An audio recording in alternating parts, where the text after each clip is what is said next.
A B C D వర్గీకరణ అమలు చేయడంలోని August 1వ తారీఖున మరి ధర్మశాస్త్రం ప్రకారం 6 జడ్జీలు అనుకూలంగా తీర్పిడం జరిగింది.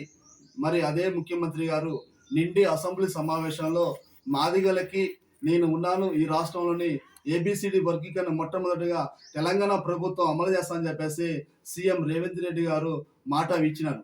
ఆ మాట ప్రకారం ఎస్సీ ఎస్టీ వర్గీకరణ చైర్మన్గా గౌరవనీయులు మన కోదాడ నియోజకవర్గ వాస్తవ్యులు, అదేవిధంగా ఈ జిల్లా మంత్రి నీటిపారుదల శాఖ మంత్రి గౌరవనీయులు నల్లమద ఉత్తమ్ కుమార్ రెడ్డి గారి నేతృత్వంలో చైర్మన్గా ఏర్పాటు చేసుకొని దానికి కమిటీ సభ్యులు కూడా మరి దామోదర రాజ నరసింహన్న, అదేవిధంగా సీతక్క, అదేవిధంగా మన పొన్నాల ప్రభాకర్ గారు వీళ్ళందరి నేతృత్వంలోని మన కమిటీ ఏర్పాటు చేసుకొని అనుకూలంగా మన 4వ తారీఖున ఏబిసిడి వర్గీకరణ అమలు చేయాలని చెప్పేసి ఏబిసిగా విభజించడం జరిగింది.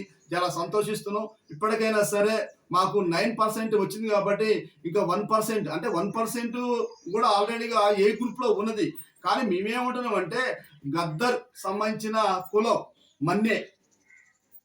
మన్నే గద్దర్ కులం మన్నే, మాల కాదు, అది కూడా చేర్చిరు. కాబట్టి గతంలో సిలో ఉంది కాబట్టి ఇప్పుడు ఏలో చేర్చిరు. అదే విధంగా మరి పంబాల అనే కులం కూడా అది ఎవరిది అంటే మన గంట చక్రపాణి గారు, అతను కులస్తుడు, మాల కులస్తుడు. కానీ వీళ్ళందరూ డెవలప్ అయ్యారు. కానీ బైండ్ల బుడగ జంగాలు డక్కలకి న్యాయమైన వాటా రాలేదు కాబట్టి దీన్ని సవరణ చేసి రాష్ట్ర ప్రభుత్వం వెంటనే మాకు పర్సెంటేజ్ ప్రకారం అమలు చేయాలని చెప్పేసి మేము డిమాండ్ చేస్తున్నాం. గత 30 సంవత్సరాలు ఆనాడు చంద్రబాబు నాయుడు గారు ఏబిసిడి వర్గీకరణ చేశాడు 2000 సంవత్సరంలో. దానికి అనుకూలంగా మాదిగలు చాలా లబ్ధి పొందారు. కాబట్టి అయ్యా ముఖ్యమంత్రి గారు, మీరు గతంలో ఆగస్టు 1వ తారీఖున మాట ఇచ్చినారు.